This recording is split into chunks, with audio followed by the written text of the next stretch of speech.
Esa noche, vi como una llave con un llavero de plástico con la inscripción, Hostal Bella Noche, se caía del bolsillo del abrigo de mi esposa. Estábamos en la cocina, ella se quitó rápidamente el abrigo, metió la mano en el bolsillo y la llave salió volando, deteniéndose junto a mi taza de café. Lucía ni siquiera se dio cuenta. Pero yo sí.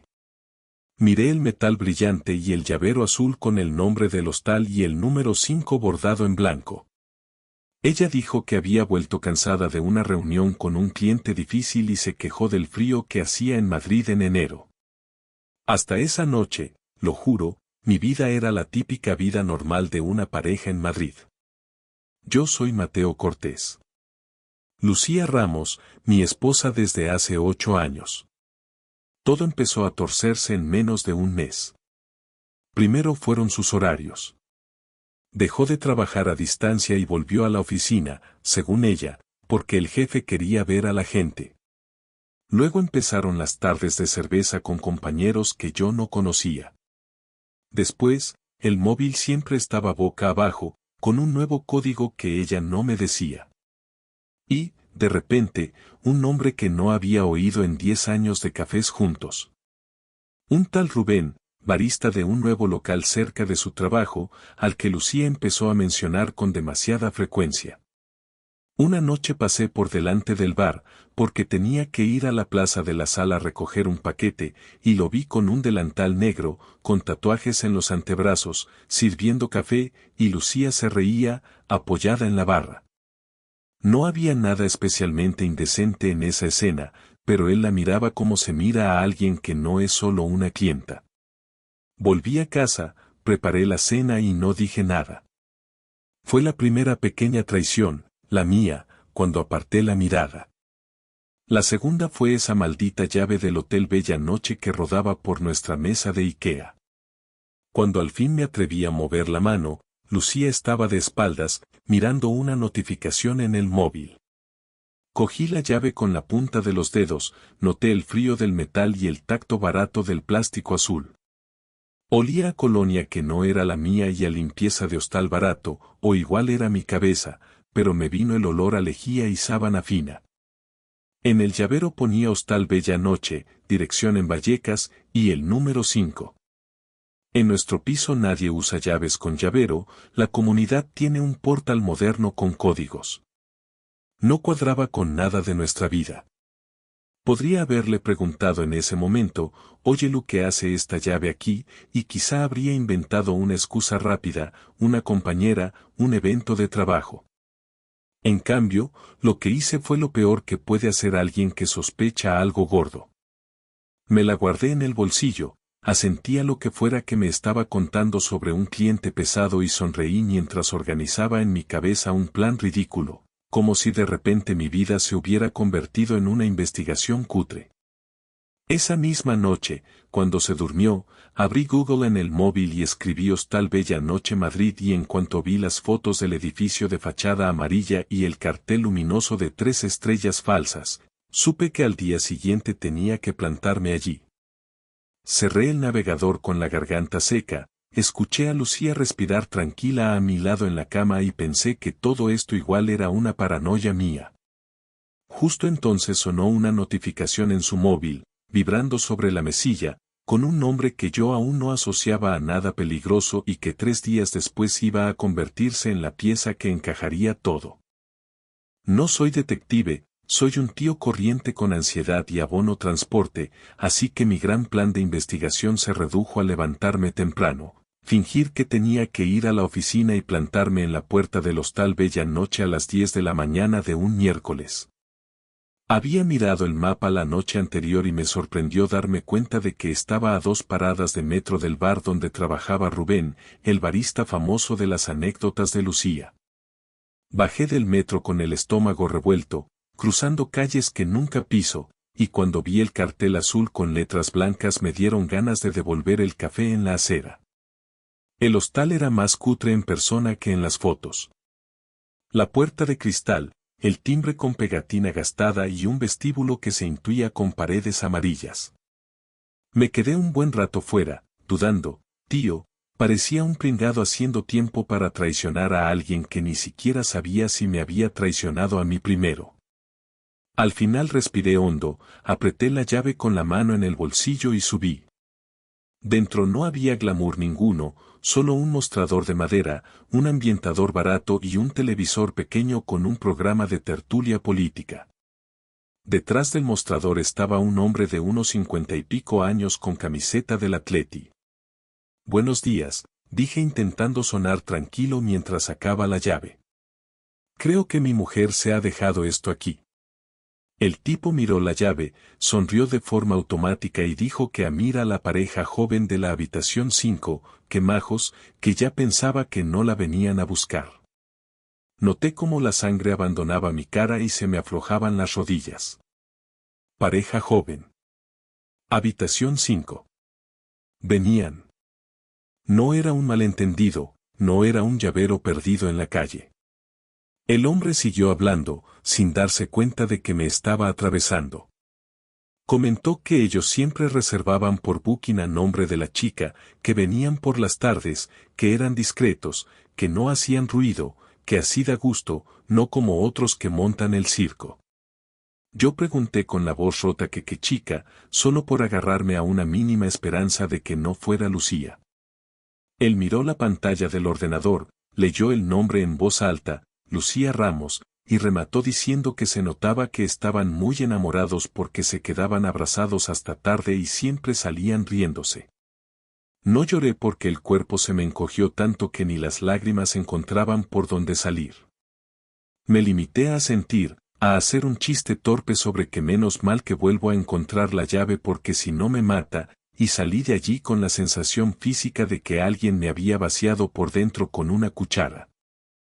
En la calle, el ruido de los coches y el sol de media mañana me parecieron irreales, como si estuviera dentro de un video grabado por otro. Caminé sin rumbo unos minutos hasta que el cuerpo decidió por mí y acabé en la puerta del café donde trabajaba Rubén. No había entrado nunca, solo lo había visto desde fuera aquella vez que pasé de casualidad. Entré porque necesitaba sentarme, porque las piernas no me respondían y porque era lo único familiar en ese barrio. Me temblaban las manos al pagar el café, y entonces lo vi. Él. El barista de los tatuajes, la sonrisa segura, el peinado perfecto, la camiseta que le marcaba los brazos. Llevaba en el pecho una plaquita con su nombre. Rubén Pardo. Cuando dijo con voz amable que cuanto azúcar quería, me vino un flash nítido de Lucía riendo en nuestra cocina contándome que Rubén siempre le echaba el azúcar justo, que ya ni se lo preguntaba porque se lo sabía de memoria. Me miró a la cara y no me reconoció, claro, para él yo era un cliente cualquiera. Me preguntó si trabajaba por la zona, yo dije que no, que había venido a arreglar un tema de papeles. Mi voz sonó lejana, como si la escuchara a través del móvil.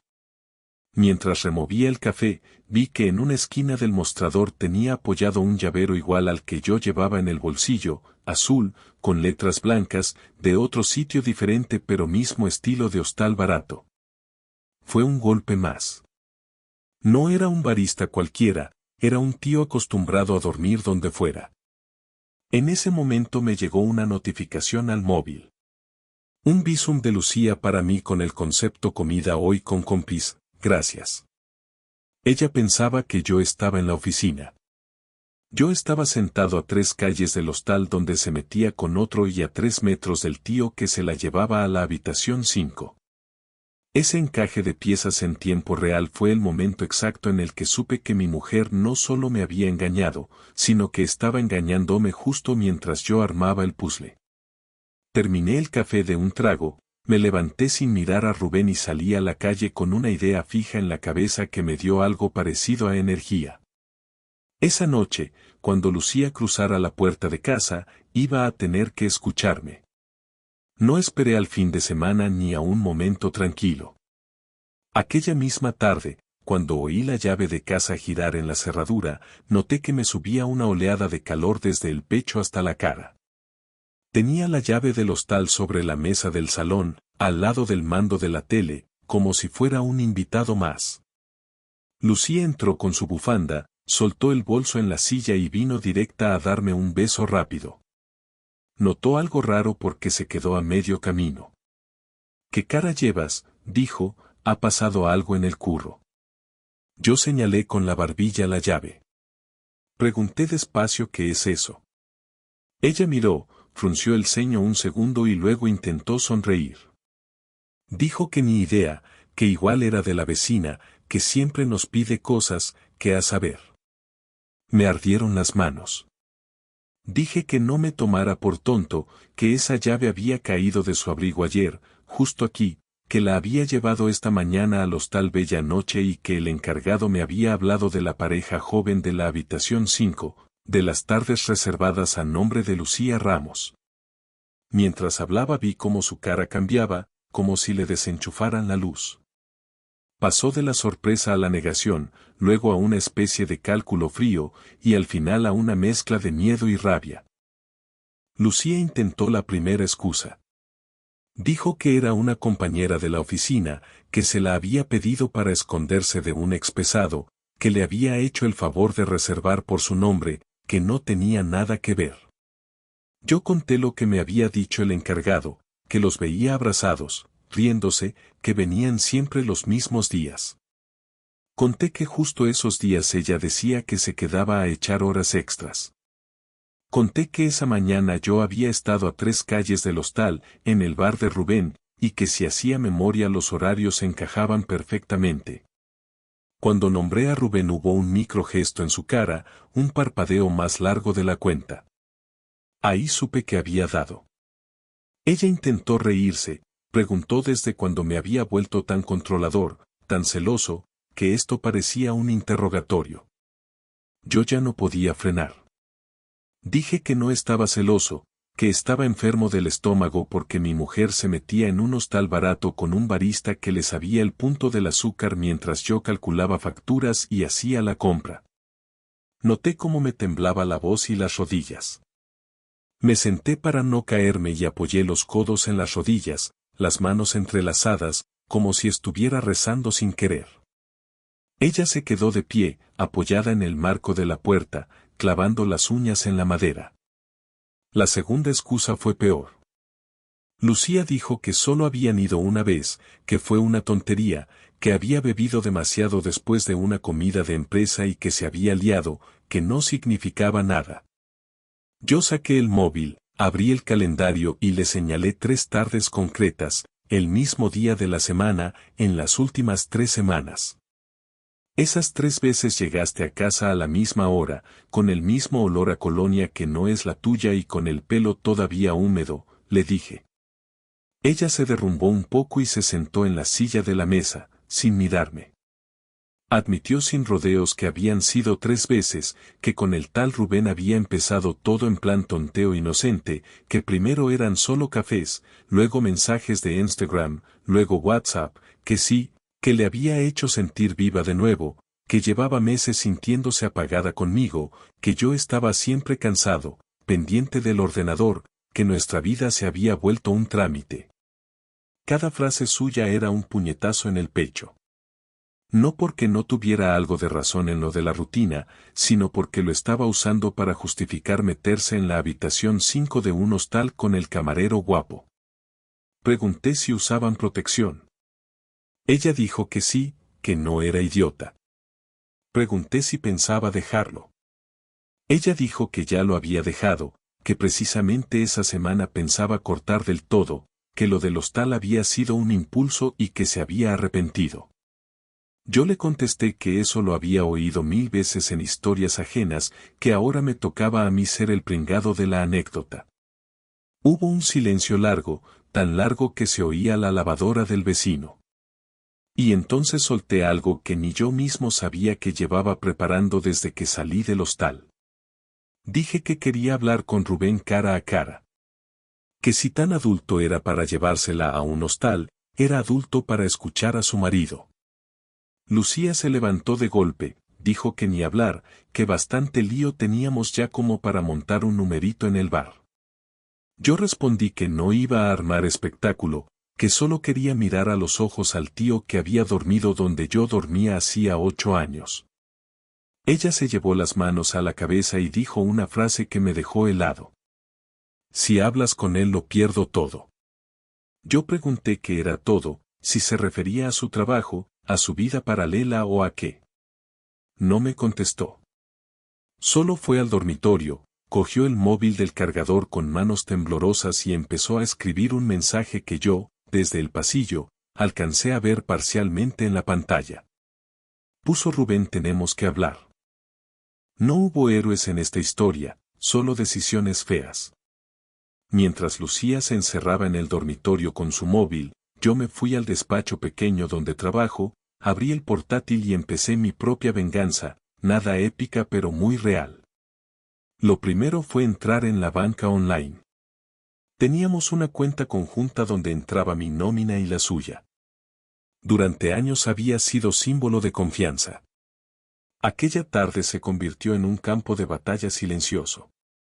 Transferí mi parte de los ahorros a una cuenta nueva solo a mi nombre que acababa de abrir hacía 10 minutos por la app. No toqué ni un euro de lo que reconocía como suyo, pero dejé claro que a partir de ese día mi dinero no iba a financiar Habitaciones 5. Lo segundo fue el piso. El contrato de la hipoteca estaba a nombre de los dos, pero la mayoría de las letras las había pagado yo, así que pedí cita con mi banco para revisar todo con un gestor, con la firme idea de que si había que vender, venderíamos. Mientras tanto, empecé a meter mis cosas en cajas, no de forma teatral, sino práctica. Libros, ropa, un par de tazas que me gustaban. Cada camisa doblada era un golpe seco en la realidad. La parte más visible de mi venganza vino después. Pedí a un colega que tiene una furgoneta que me ayudara a mover algunas cajas el sábado, sin explicar mucho, y escribí al grupo de WhatsApp familiar. No mandé insultos, mandé datos. Foto de la llave del hostal Bella Noche. Captura de pantalla del mapa con el hostal marcado. Un mensaje corto donde decía que Lucía llevaba 3 semanas viéndose con un tal Rubén Pardo, barista de un café en Pacífico, en la habitación 5 de ese hostal mientras yo creía que estaba haciendo horas extra. No añadí dramas, solo eso. Su madre tardó medio minuto en llamar. No cogí. Su hermana respondió en el chat que estaba diciendo, que eso tenía que ser un malentendido. Pegué otro dato. Día y hora de las reservas que me había enseñado el encargado. El grupo se quedó en silencio. Aquella misma noche Lucía lo supo porque su madre la llamó llorando. Entró en el despacho hecha una furia, diciendo que cómo se me ocurría contar nada, que eso era entre ella y yo. Contesté que el día que decidió cruzar la puerta del hostal Bella Noche con otro dejó de ser solo entre ella y yo, que en una familia los daños salpican a todos. En su cara vi una mezcla de vergüenza y odio que no le había visto nunca. Al día siguiente fui al café de Rubén. No hice el show que me pedía el cuerpo. Entré a una hora de menos gente, pedí un café y esperé a que él estuviera libre. Cuando se acercó, le dije con voz baja que era el marido de Lucía. Vi cómo le cambiaba la cara y cómo sus ojos buscaban una salida, una puerta falsa, una broma. No la había. Le dije que ya sabía lo del hostal y que quería que entendiera una cosa concreta. Que una cosa era jugar a ser interesante con clientas y otra meterse en la vida de alguien que no le había hecho nada. Él intentó justificarse, que se había enamorado, que Lucía le había dicho que nuestra relación estaba rota, que solo estaba esperando el momento para dejarme. Información nueva que me atravesó, porque Lucía nunca había dicho esa parte. Le respondí que yo no iba a pegarle ni a montar escándalo, que bastante castigo tenía con lo que iba a perder, porque ya había mandado un correo correctamente redactado al dueño del local contándole el uso que hacía su empleado de las horas de trabajo para gestionar citas en hostales cercanos, con fechas y detalles. Le vi tragar saliva. Dijo que eso era pasarse. Yo contesté que pasarse era otra cosa, que lo mío se llamaba consecuencias. Pagó la cuenta del café él, a pesar de ser empleado, como un gesto raro, y me pidió que no le destrozara la vida. Le contesté que mi vida la había destrozado el gratis, que ahora aprendería cuánto costaba. Salí del bar con una mezcla extraña de alivio y asco hacia mí mismo. Cuando volví a casa, me encontré a Lucía en el salón rodeada de cajas, pero no las mías. Eran sus cosas. Ropa tirada, neceser abierto, el portátil del trabajo. Me miró con los ojos rojos y me soltó que Rubén había recibido un aviso del dueño, que lo habían apartado de la barra, que igual lo despedían, que ganaba yo con eso. Le dije que lo mismo que ella había ganado en el hostal, nada bueno. Ella respondió que me estaba volviendo una persona que no reconocía, que el Mateo de antes nunca habría hecho eso. Y ahí me di cuenta de algo que me dolió más que la escena del hostal. Tenía razón. No era el mismo. La rabia me estaba cambiando el tono de voz, la forma de caminar, la manera de mirar. Le dije que esa era precisamente la razón por la que, más allá de venganzas, teníamos que decidir qué hacer con el matrimonio. Lucía se sentó en el sofá, se tapó la cara con las manos y dijo entre sollozos que se había equivocado, que no quería perderlo todo, que estaba dispuesta a dejar el trabajo, cambiar de barrio, incluso irse un tiempo a casa de sus padres para que yo respirara. Sus palabras parecían una oferta de saldo, un intento desesperado de salvar algo. Yo noté que por primera vez desde que entré en el hostal ya no estaba solo enfadado, estaba cansado hasta la médula. Aún así, le propuse una última cosa que nos pondría a prueba a los dos. Dije que necesitábamos una última conversación de verdad, sin móviles, sin excusas, sin gritos. Ella aceptó, pero añadió que antes tenía que contarme algo que todavía no sabía y que iba a cambiar por completo como veía estas 3 semanas. La última conversación la hicimos 2 días después, un domingo por la tarde, cuando Madrid estaba medio apagada y los vecinos echaban la siesta. Elegí la hora a propósito, para no tener ruidos de fondo que nos distrajeran. Nos sentamos uno frente al otro en la mesa del comedor, esa donde tantas veces habíamos comido pizza viendo el fútbol, ahora con un vaso de agua cada uno y los móviles apagados en otra habitación. El cuerpo me pedía levantarme y caminar en círculos, pero me obligué a estar quieto. Tenía la espalda rígida y la mandíbula apretada. Lucía empezó a hablar antes de que yo pudiera decir nada. Dijo que lo que me faltaba saber era que con Rubén no solo había sido sexo en un hostal barato, que lo que a ella la había enganchado no eran los tatuajes ni el azúcar del café, sino la sensación de que la escuchaban. Que llevaba años sintiéndose de adorno en su propia casa, que yo respondía con monosílabos, que siempre estaba con la cabeza en el trabajo, en los plazos, en los bugs del código. Me molestó porque mezclaba verdad y excusa. Le respondí que podía haber pedido una terapia, una separación, una bomba nuclear, pero no un hostal. Mientras hablábamos, empecé a notar cambios en mi cuerpo que me dieron más información que sus palabras. Ya no tenía el corazón disparado, ahora era un peso en el pecho, como si llevara una piedra dentro. Las manos ya no me temblaban, pero me dolían los nudillos de apretar el vaso.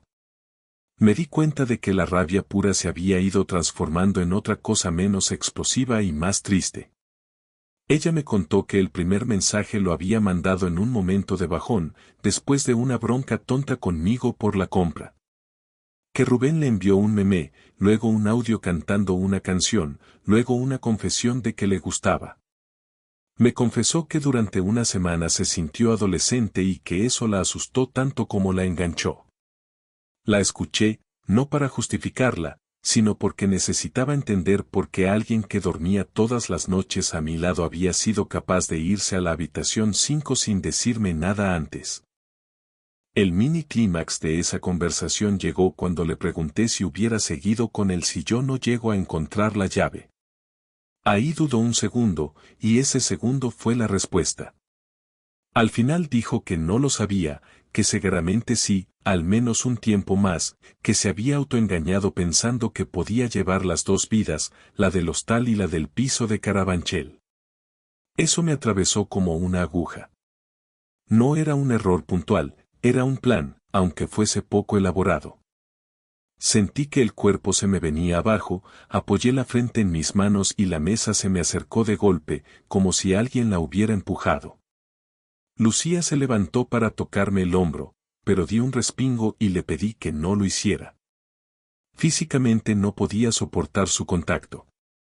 Fue entonces cuando tomé la decisión que cambiaba de verdad el futuro. Le dije que no podía seguir siendo su marido. Que no tenía fuerzas ni ganas de reconstruir algo en lo que ya no creía. Que no iba a vivir pendiente de si miraba el móvil, de si llegaba tarde, de si mencionaba un café. Que prefería un duelo claro a 10 años de desconfianza. Ella se echó hacia atrás en la silla como si le hubiera caído un cubo de agua fría. Preguntó si estaba seguro, si no quería al menos probar una separación temporal. Le respondí que una separación temporal era simplemente retrasar la misma conversación, que ya estaba teniendo el cuerpo la reacción de quien sabe que algo se ha roto. Nuevo dato que añadí para que entendiera que iba en serio. Le dije que el jueves tenía cita con un abogado, no para arruinarla, sino para organizar la separación de forma limpia. Lucía lloró de verdad por primera vez en todo el proceso. No eran lágrimas de rabia ni defensivas, eran de pérdida. Entre sollozos dijo que me seguía queriendo, que lo de Rubén había sido un desvío absurdo, que no quería que toda nuestra historia se redujera a un hostal en Vallecas. Esas palabras me tocaron en un sitio diferente. No porque cambiaran mi decisión, sino porque me recordaron que, antes de todo esto, habíamos sido felices de verdad. Vi flashes de nuestro primer viaje a Sevilla, de la firma del piso, de las cenas con amigos, de las tonterías compartidas. Y ahí apareció el último giro que necesitábamos para cerrar la conversación. Le dije que precisamente por eso no iba a convertirme en su carcelero ni en el policía de su móvil, que no quería ser el tío amargado que tira a la basura 10 años de recuerdos cada vez que ve una taza que le había regalado ella. Que prefería guardar lo bueno en un cajón y seguir con mi vida. Lucía me preguntó qué iba a pasar entonces con el piso, con los muebles, con todo lo material. Le respondí que eso lo veríamos con el abogado, que yo me iría primero a un alquiler pequeño mientras se gestionaba todo. Al terminar la frase, sonó el timbre de la puerta. Nos miramos en silencio. Era mi colega con la furgoneta, antes de hora. Han pasado 28 días desde que la llave del hostal Bella Noche rebotó en mi mesa de cocina y parece una vida entera. Te lo cuento como si estuviéramos tomándonos una caña en la latina, porque al final es la única forma que tengo de ordenar esto. Me fui del piso a la semana siguiente de aquella última conversación. Ahora vivo en un estudio pequeño en Usera, con vistas a un patio interior donde los vecinos tienden ropa y los críos juegan con un balón desinflado. Es cutre, pero es mío. La primera noche que dormí allí sin Lucía al lado sentí un silencio raro, no era el silencio del enfado, era el silencio de empezar de cero. Me acosté con la sensación de que me faltaba un brazo y al mismo tiempo con la espalda más ligera. El proceso legal está en marcha.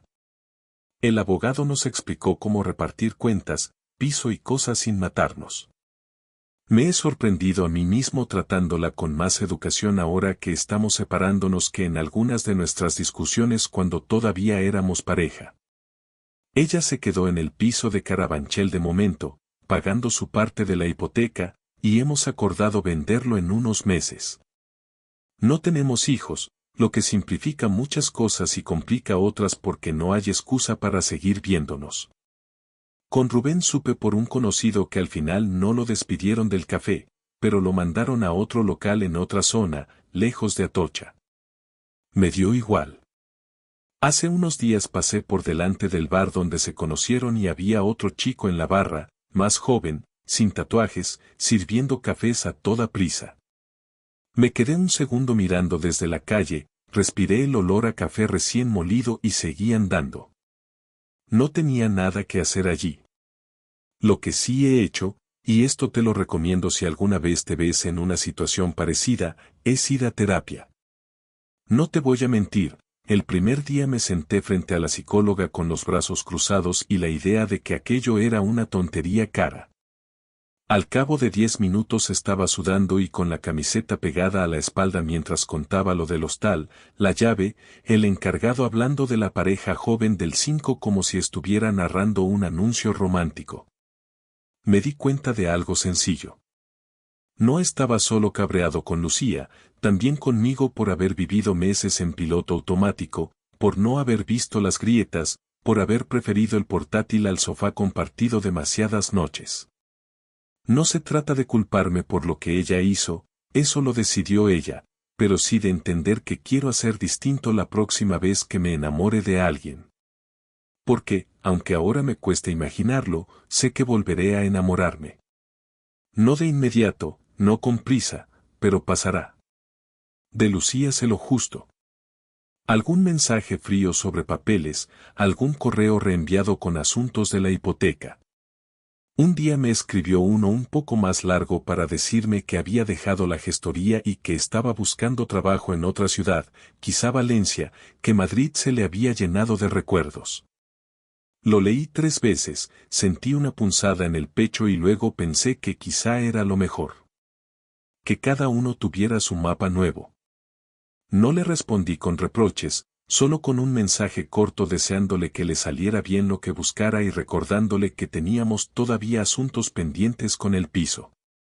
Ella contestó gracias Mateo. Nada más. Ese punto final fue más definitivo que cualquier grito. ¿Qué he aprendido de todo esto en este mes? Que la traición no es solo el acto en un hostal, es todo lo que se construye antes a base de silencios, móviles boca abajo y conversaciones que no se tienen. Que el cuerpo avisa antes que la cabeza, con nudos en la garganta y llaves frías en la mano. Que la venganza da un subidón corto, como un chupito, pero el resacón emocional te lo comes tú. No me arrepiento de haber movido mi dinero ni de haber contado la verdad a la familia, era mi forma de poner límites. Si me arrepiento de algún comentario cruel que hice en caliente, porque al final no define mejor la historia, solo me recuerda a un yo que no quiero ser. Ahora mis tardes son más simples. Trabajo desde el estudio, bajo a por café al bar de la esquina donde nadie sabe nada de hostales ni de Rubens, vuelvo a casa y pongo música mientras cocino para uno. A veces, cuando paso por Atocha y veo parejas cogidas de la mano, me noto un pinchazo raro, una mezcla de envidia y alivio. Envidia porque sé lo que se siente cuando todo va bien. Alivio porque también sé lo frágil que es y no tengo prisa por volver a jugar a eso sin estar preparado. Lo que sé seguro es que, si algún día vuelvo a compartir piso, mesa y cama con alguien, miraré mucho más las pequeñas cosas. No para desconfiar, sino para no dejar que la rutina lo coma todo. Y cada vez que en la tele aparece un anuncio de escapadas románticas a hostales con desayunos incluidos, cambio de canal sin dudar. No porque me duela igual que el primer día, eso se ha ido matizando, sino porque ya he tenido suficiente habitación 5 para toda una vida. La llave del hostal Bella Noche la tiré a un contenedor la misma semana que me mudé, pero el sonido de cómo rebotó en la mesa aquella primera noche no se me olvidará nunca. No necesito olvidarlo. Me sirve como recordatorio claro de la línea que no pienso dejar que vuelvan a cruzar conmigo. Y, sobre todo, de la línea que yo tampoco quiero volver a cruzar conmigo mismo.